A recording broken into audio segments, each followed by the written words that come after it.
Hello student, स्वागत है आप सभी का बायो रूट्स में। आज हम डिस्कस करने वाले हैं different types of DNA.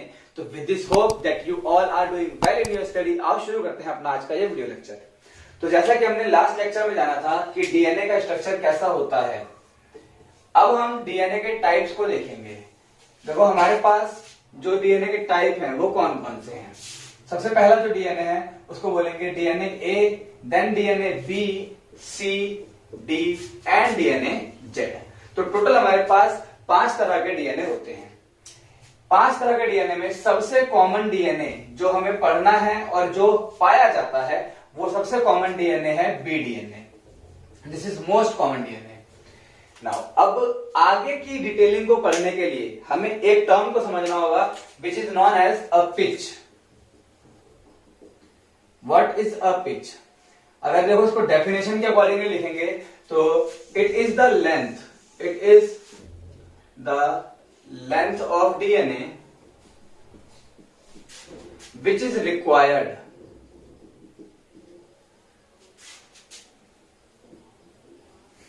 to revolve one complete circle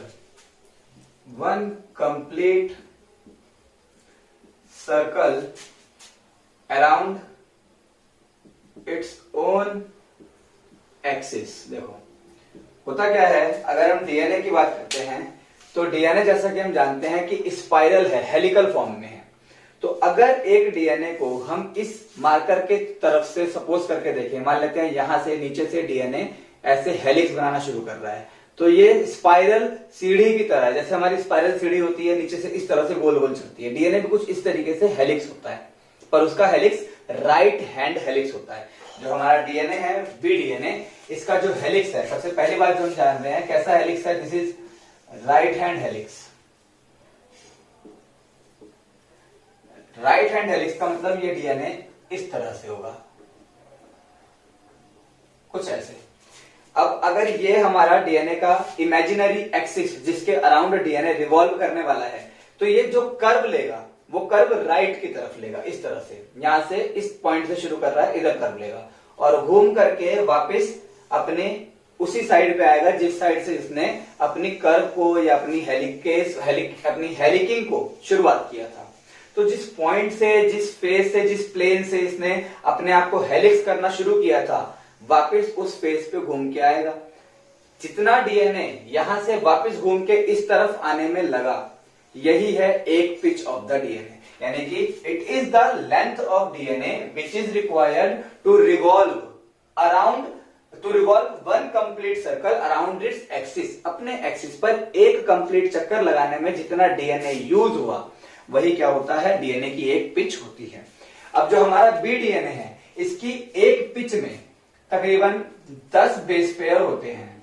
ठीक है, कितने बेस पेयर है इसमें? 10 बेस पेयर है। वहीं पे ए वाला जो है इसके अंदर 11 बेस पेयर हैं, सी वाले में आप देखोगे 9 बेस पेयर हैं, डी वाले में 8 बेस पेयर हैं और जेड वाले में 12 बेस पेयर हैं। आपको ऐसे याद नहीं करना कि इसको 10, 9, 8, 7, 8 और 7 हो जाएगा, नहीं।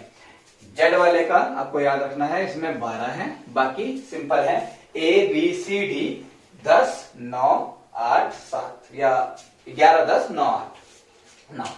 तो बी डीएनए का हमने पढ़ा कि बी डीएनए की वो लेंथ जितनी रिक्वायर्ड है उसका एक कंप्लीट सर्कल बनाने में, उसको हमने एक पिच बोला। इस पिच में कितने बेस पेयर लगे होंगे, तो इसका जवाब है 10। तो हमने कितने लगा दिए? 3, 4, 5, 6, 7, 8, 9, 10। तो हमने ये 10 बेस पेयर इसके अंदर अटैच कर दिए। 1, 2, 3, 4, 5, 6, 7, 8, 9, 10। नाउ अब एक चीज और जाननी है। देखो, ये जो हमने पढ़े हैं कि ये डीएनए बीच में जुड़े हुए हैं हाइड्रोजन बॉन्ड से, है ना, हम सबने पढ़ा है। ये एक पॉलीन्यूक्लियोटाइड चेन है, ये दूसरी पॉलीन्यूक्लियोटाइड चेन है। ये मेरा एक बेस है, ये मेरा दूसरा बेस है। इन दोनों बेस को एक साथ अगर कहना हो तो इन्हें हम बेसिस नहीं बल्कि बेस पेयर बोलते हैं। बेसिस बोल देते तो प्लूरल फॉर्म जरूर हो जाता, बट डीएनए के कंसीडर में हम इसको बेसिस नहीं बोलते, सिर्फ बेस पेयर बोलते हैं। तो एक बेस ये और एक बेस ये जो आमने सामने जुड़े हुए हैं, वही दोनों का पेयर है। ये वाला इस वाले का पेयर नहीं है। तो ये जो बेस पेयर हैं वो कितने मौजूद हैं एक बी वाले डीएनए की एक पिच में। कितना पिच है ये? 1 पिच। 1 पिच में कितने हमारे पास में बेस पेयर हैं? 10। ना अब ऊपर वाला बेस पेयर जो अपना सेकंड बेस पेयर है, इन दोनों के बीच में आपको कुछ डिस्टेंस दिख रहा है, बीच में खाली जगह है। ये डिस्टेंस कितना है? तो ये डिस्टेंस है 0.34 नैनोमीटर। This is 0.34 nanometre. तो टोटल एक पिच की लेंथ कितनी हो गई? तो सिंपल है, 0.34 नैनोमीटर मल्टीप्लाई बाय कितने बेस पेयर हैं? 10। तो इसको मल्टीप्लाई कर दिया 10 बेस पेयर से, तो आंसर आएगा 3.4 नैनोमीटर। यानी कि बी डीएनए की अगर हम एक पिच निकालें तो उसकी लेंथ कितनी होती है? 3.4 नैनोमीटर। सेम इसी तरीके से 0.34, देखो ये जो गैप है, ये वाला गैप, ये कांस्टेंट है ए में भी, बी में भी, सी में भी, डी में भी और जेड में भी, कोई सा भी डीएनए हो, ये बीच का गैप कांस्टेंट रहता है। लेकिन क्योंकि बेस पेयर की संख्या बदल जाती है, तो बी वाले में हमने 0.34 को 10 से मल्टीप्लाई किया तो हमारा 3.4 आ रहा है। अगर आपको ए का निकालना है तो इसको किससे मल्टीप्लाई करेंगे? 11 से। ऐसे जेड का निकालना है तो किससे मल्टीप्लाई करेंगे? 12 से। नाउ अब देखो, ये हमने ब्लू कलर से जो दो डीएनए की बैकबोन बनाई है, इन दो बैकबोन के बीच में भी कुछ डिस्टेंस है। ये वाला डिस्टेंस, ये डिस्टेंस कहलाता है diameter of DNA. This is diameter of DNA. इसकी लेंथ होती है 2 नैनोमीटर। तो बी डीएनए के जो आपके पास में 1 पिच की लेंथ है वो कितनी आ रही है? 3.4 नैनोमीटर। और इसका डीएनए का जो डायामीटर यानी दो अपोजिट पॉलीन्यूक्लियोटाइड चेन का, जो कि बैकबोन भी कहलाते हैं, इनके बीच की डिस्टेंस की बात की जाए तो वो कितना आता है? 2 नैनोमीटर। नाउ अब देखो, अगर हम एक कंप्लीट डीएनए की बात करें, एक सेल में कंप्लीट कितना डीएनए है उसकी लेंथ को निकालना हो तो कैसे निकालेंगे? एक सेल में हमें सबसे पहले पता होने चाहिए कि बेस पेयर कितने होते हैं। हमें बस इतना पता होना चाहिए, तो ये मैं आपको बता देता हूं। तो नंबर ऑफ बेस पेयर ये हम निकाल रहे हैं in a complete DNA of a cell. एक सेल के डीएनए में कितने बेस पेयर हैं? तो इसका जवाब है 6.6 इंटू 10 टू द पावर 9, तकरीबन 6 बिलियन। इतने बेस पेयर मौजूद हैं एक डीएनए में, ठीक है। और हर डीएनए के बीच में आप अगर कहो कि जो डिस्टेंस बिटवीन 2 बेस पेयर वो कितना था? 0.34, यानी कि distance between 2 base pair, 2 BPs में डिस्टेंस कितना है? 0.34। अब ये 0.34 नैनोमीटर में है, ठीक है। हमें जो आंसर निकालना है वो स्टैंडर्ड यूनिट मीटर में निकालना है।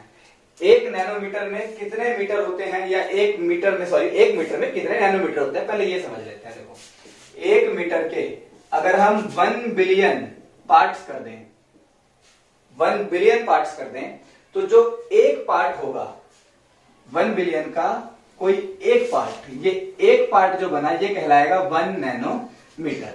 1 बिलियन का मतलब 10 to the power -9 metre. This is 10 to the power -9 metre.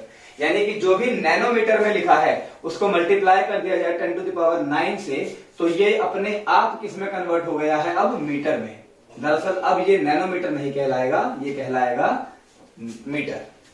इसी तरीके से हमें क्या करना है? अपने total number of base pair को मल्टीप्लाई करना है distance between the base pair. तो total number of base pair कितना है हमारे पास में? 6.6 इंटू 10 टू द पावर 9। इसको मल्टीप्लाई करना है हमें डिस्टेंस बिटवीन हमारे बेस पेयर, वो कितना है? 0.34 into 10 to the power -9 metre. जब आप इसको सॉल्व करेंगे तो इसका आंसर आएगा 2.2 मीटर। यानी कि एक डीएनए में या एक सेल के अंदर जो उसका न्यूक्लियस है उसके अंदर लगभग 2.2 मीटर का डीएनए है। ये एग्जैक्ट वैल्यू नहीं है, ये वैल्यू अप्रॉक्स वैल्यू है, क्योंकि डीएनए के अंदर बेस पेयर की संख्या अलग अलग होती है। ये टाइप्स ऑफ डीएनए पर डिपेंड करता है। तो हमने जो भी निकाला है ये किसके लिए निकाला है? बी डीएनए के लिए। B DNA is the most common DNA. ये बात आपको मैं उम्मीद करता हूं कि समझ आ गई होगी। नाउ एक सवाल यहाँ पे ये आता है कि अगर डीएनए 2.2 मीटर जितना लंबा केवल एक सेल में मौजूद है और सेल खुद 1 सेंटीमीटर से भी काफी ज्यादा छोटा है, उसके अंदर ये डीएनए बेसिकली आया कैसे है? तो सिंपल सा इसका जवाब होने वाला है कॉइलिंग से, डीएनए की पैकेजिंग से। जैसे कि अगर आपके पास 2 मीटर का या 2.2 मीटर का धागा हो, मान लो वो डीएनए है, अगर आपको उसको एक जगह रखना है तो उसको रखने के लिए आपको 2.2 मीटर का स्पेस नहीं चाहिए, क्योंकि आप उसे रोल करके, कॉइल करके, गांठ बना करके बहुत छोटी सी जगह में रख सकते हो। डीएनए को भी, इतने बड़े डीएनए को बहुत ही आराम से कॉइल करा गया है और रख दिया गया है न्यूक्लियस के अंदर, सेल में भी नहीं, सेल के अंदर एक छोटी सी जगह न्यूक्लियस केवल उतने से में रख दिया है। इस प्रोसेस को, इस लंबे से प्रोसेस के डीएनए को बहुत छोटे से डीएनए में बदल देना, उसके छोटे से कंपार्टमेंट में बदल देना, यह कहलाता है डीएनए पैकेजिंग। इसकी वीडियो का लिंक आपको ऊपर फ्लैश हो रहा होगा, इसको ऑलरेडी हमने कवर कर रखा है, तो अगर आपको वो पढ़ना है इस वीडियो के बाद में कि डीएनए कैसे एक न्यूक्लियस के अंदर पैक है, तो वो तुरंत इस वीडियो के बाद आप देख सकते हो। तो आई होप आपको ये वीडियो लेक्चर पसंद आया होगा। तो अगर आपको ये वीडियो पसंद आया है तो आप इस वीडियो को लाइक कर देना, चैनल को सब्सक्राइब कर देना। मैं मिलता हूं आपसे नेक्स्ट वीडियो में। अंटिल स्टे ट्यून्ड, जय हिंद।